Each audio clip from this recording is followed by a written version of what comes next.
Bhilai times देखना शुरू कर चुके हैं। मैं सीमांत हूँ और दीपावली का अवसर है और दीपावली खुशियों की दिवाली। दिवाली के सामने खुशियों का जो शब्द जुड़ता है ये अक्सर देखने सुनने को मिलता है, लेकिन एक कन्फ्यूज़न भी आती है। जब जब त्यौहार आते हैं तो उसके साथ आजकल एक कन्फ्यूज़न भी जुड़ता है। तो खुशियों की दिवाली के साथ साथ एक कन्फ्यूज़न वाली भी दिवाली है कि इस बार लोग इस कन्फ्यूज़न में हैं कि मुहूर्त कौन सा है या त्यौहार को कितने से कितने बजे तक इस समय तक मनाया जाएगा। अमावस्या वाले कई सवाल हैं, तो ऐसे कई सवाल हैं। कई सवाल आपके दिमाग में भी उपज रहे होंगे और काफ़ी दिनों से उपज रहे हैं, ऐसा अक्सर होता है। तो इन तमाम सारे विषयों को, इन तमाम सारे टॉपिक्स का खंडन करने के लिए हमारे साथ इस वक्त मौजूद हैं जाने माने महाराज कान्हा जी महाराज जी। और इस वक्त हम लोग कुशानगर में हैं।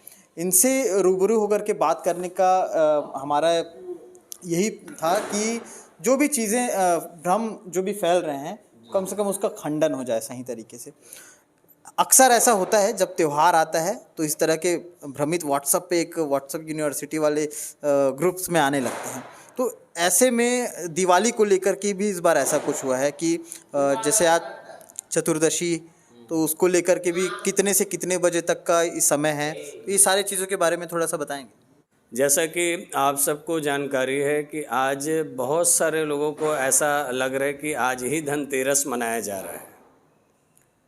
धनतेरस की तिथि आज थी 6:02 तक और 6:02 के बाद लग गई है चतुर्दशी, इसलिए आज हम चतुर्दशी तिथि को ही मनाएंगे। तो आप सबसे मेरा निवेदन है कि ये जो तिथि है चतुर्दशी, जिसके बाद कल के दिन जो हमको कन्फ्यूज़न है कि चतुर्दशी कल है और आज धनतेरस है, तो आज 23 तारीख को चतुर्दशी मना करके कल 24 तारीख को अमावस्या 5:26 पर अमावस्या लगेगी। तो कल पर्व विशेष होने के कारण दिन भर हम दीपावली का पर्व अमावस्या पर्व को मनाएंगे। एक हमारी ऐसी मान्यता है सनातन संस्कृति में कि जातिथि उदयाभानु तातिथि सकलम भवेत। जिस सूर्योदय में जो तिथि होती है उसी तिथि को हम पूरा दिन भर मानते हैं, लेकिन ये पर्व विशेष पर लागू नहीं होता है, ये तिथि विशेष पर लागू होता है। तो पर्व विशेष अर्थात जब कोई विशेष पर्व हो, जैसा कि चतुर्दशी सायंकालीन विशेष मानी जाती है और शाम को ये तिथि लगी है, तो आज पूर्ण रूप से दिन भर को चतुर्दशी ही मानी जाएगी।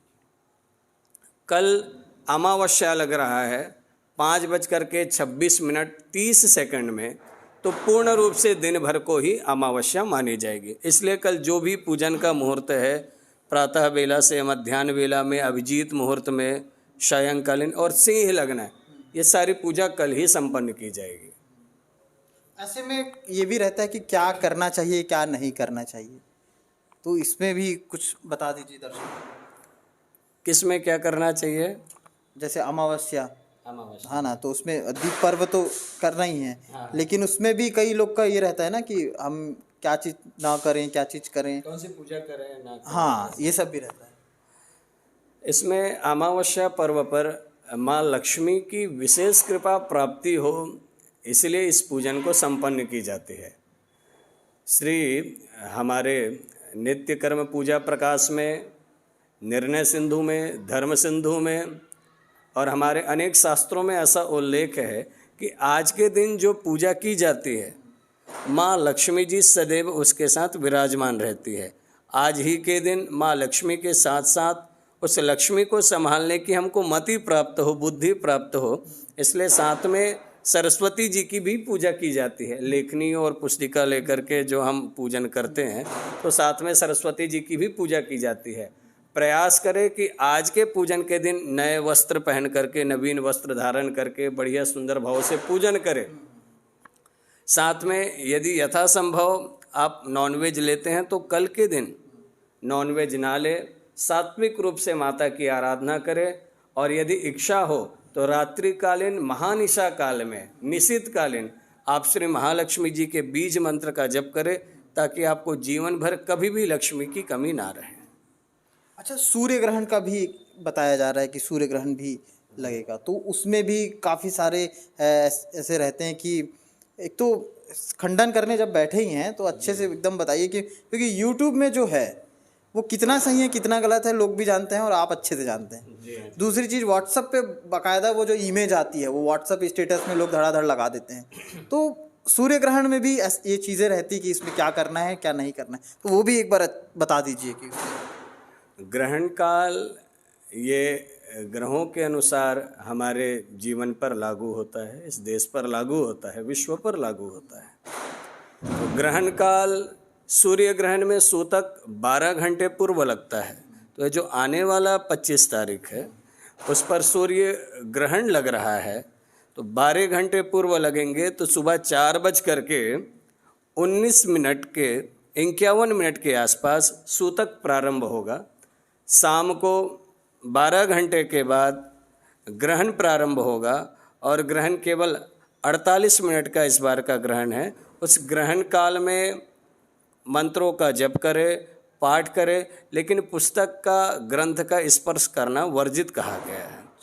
सूतक काल में जो गर्भवती महिलाएं हैं वो घर पर ही रहें, भगवान की आराधना करें, हो सके तो कम से कम भोजन प्राप्त करें। और बाकी हम सनातनियों को, हिंदुओं को यदि संभव हो तो भोजन ना लें, भोजन ना बनाएं, कहीं घूमने को ना जाए, तीर्थाटन ना करें, एकांत में बैठ करके भगवान की आराधना करें, ऐसा उल्लेख है। एक और बात कि अधिकांशतः लोग जब लक्ष्मी जी की पूजन करवाते हैं तो उसका विसर्जन दूसरे दिन प्रातः विलंब करते हैं कि माँ लक्ष्मी को रात में नहीं भेजा जाएगा, एक ऐसा बना हुआ है। तो उसमें भी हमको प्रातः विलंब माता जी का विसर्जन नहीं करना है। हमको विसर्जन कब करना है? जब ग्रहण समाप्त हो जाएगा। तो ग्रहण समाप्त होने के पश्चात पुनः स्नान करके उस स्थान में जा कर के पूजा करेंगे। और जो अखंड ज्योति माँ के सामने जलाई जाती है उसमें भी 4:51 पर सूतक लग रहा है। तो 4:51 के पूर्व ही वो जो दिया रहेगा उसको आप तेल से पुनः, घी से पुनः भर देंगे ताकि आपको 12 घंटे और डालने की आवश्यकता ना पड़े। जी, ये सारी चीज़ें हैं। गोवर्धन पूजा को लेकर के बहुत कन्फ्यूज़न, हालांकि गोवर्धन पूजा के बारे में तो आप बताएंगे डिटेल से, जब बता रहे तो सारी चीज़ बताएंगे, उसको लेकर के भी लोगों में थोड़ा कन्फ्यूज़न। गोवर्धन पूजा 26 को ही मनाई जाएगी। पहले नियम ये होता था, आज भी नियम है कि दीपावली के दूसरे दिन ही हम भगवान गोवर्धन की पूजा करते हैं। ये गोवर्धन पूजा वो है जब भगवान कृष्ण जी का अवतार हुआ था। नंद बाबा इंद्र की पूजा करते थे, सारे ग्रामवासी इंद्र की पूजा करते थे। तो भगवान कृष्ण को लगा, बाल कृष्ण को लगा कि जिससे हमें सब कुछ की प्राप्ति होती है, गोधन से हमें ये सब सारी वस्तुओं की प्राप्ति होती है, तो हमको गोवर्धन की पूजा करनी चाहिए।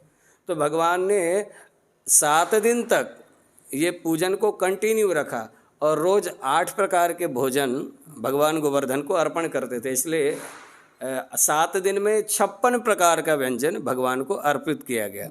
तो हमें भी घर पे 56 तो नहीं बना सकते, इसलिए जितना हो सके वो भोजन बना करके, गोबर ला करके, एक छोटा सा पिंड बना करके पंचोपचार या षोडशोपचार पूजन करे, नारियल तोड़े, यथासंभव पूजन करके उन्हें भोग लगाए और उनसे ऐसा आशीष मांगे कि जिस प्रकार आपने भगवान कृष्ण की सहायता करी थी, नंदगांव के सभी लोगों की सहायता करी थी, वैसे ही हमारे जीवन में भी आपकी कृपा बनी रहे। तो आखिरी एक सवाल है, भाई दूज। जी, भाई दूज के लिए फिर भाई दूज बनेगा गोवर्धन पूजा के दूसरे दिन 27 तारीख को। इसमें बहनें अपने भाई के लंबी आयु के लिए उनका पूजन करती हैं, व्रत करती हैं, उपवास करती हैं।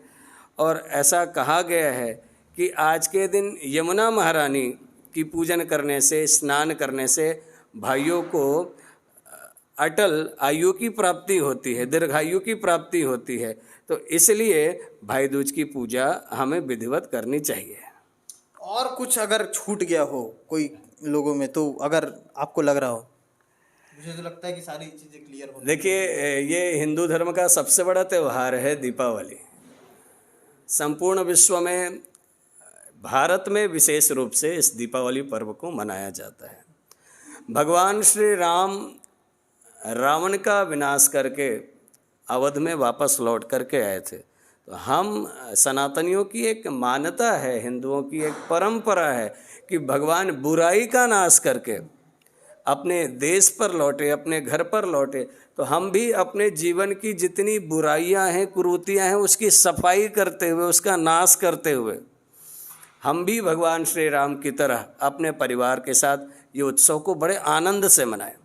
जो दीप जलाते हैं, दीप का भी ये तात्पर्य है कि दीपो ज्योति परब्रह्मा, दीपो ज्योति जनार्दना, दीपो हरतु मे पापम रक्षाम दीपम नमस्तुते। सारे प्रकार के कलुष, जो दोष हैं, जो क्लेश हैं, इस दीपक की ज्योति में, उस ज्योति से प्रभावित होकर के वे नष्ट हो जाए, इस हेतु हम दीप प्रज्वलित करते हैं। कि एक गीत भी है कि हमको मन की शक्ति देना, मन विजय करे, और दूसरों की जैसे पहले खुद की जय करे। तो हम हमेशा ये प्रयास करते कि समाज का कल्याण हो, उत्थान हो। तो समाज का कल्याण कैसे होगा जब तक खुद का कल्याण नहीं होगा। तो ये जो 3 दिन आता है दीपावली पर्व का, 5 दिवसीय माना जाएगा। धनतेरस, चतुर्दशी, दीपावली, अन्नकूट गोवर्धन पूजन और भाई दूज।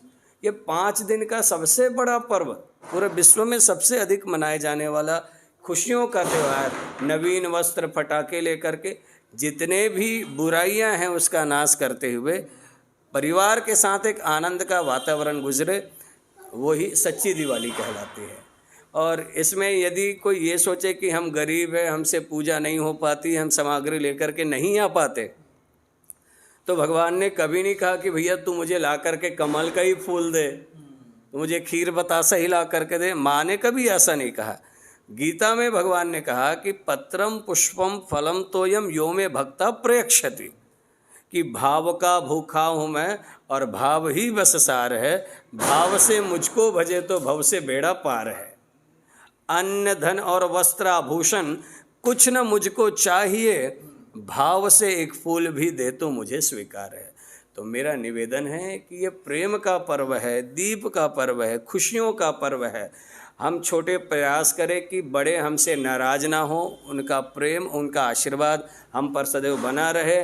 और यदि हम परिवार के बड़े हैं, समाज के बड़े हैं, तो ऐसा प्रयास करें कि बच्चों को और अपने से नीचे वर्ग वाले को, जिनकी धन की कमी है, अन्न की कमी है, वस्त्र की कमी है, जितनी शक्ति हो हम उसे दे सकें।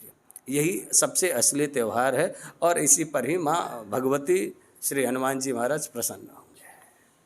तो ये महाराज जी ने पूरे तिथि विधि के साथ सारी चीज़ें बता दी, सारे भ्रमों का खंडन कर दिया। और सबसे विशेष चीज़ कि दूसरों की जय से पहले खुद को जय करें, क्योंकि जब खुद नहीं बदलेंगे तो चीज़ों को क्या बदलेंगे।